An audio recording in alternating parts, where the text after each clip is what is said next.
طرفدارای هالک لطفا من به فوش نگیرین چون خودم که طرفدارای هالکم.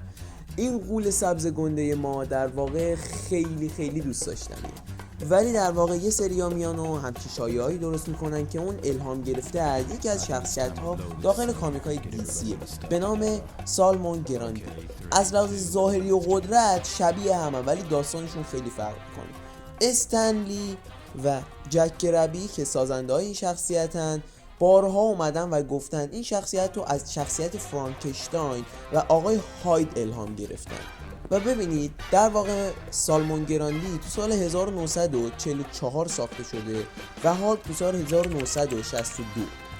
ولی نظر شما واقعا چیه؟ به نظرتون ممکنه یه الهام ریزی ازش گرفته باشن؟ چون سالمون گراندی هم تقریبا انگار از فرانکشتاین الهام گرفته شده و اینم اتفاقا از فرانکشتاین الهام گرفته شده، خود استنلی گفته. حالا یا صبر کن یا میکشم.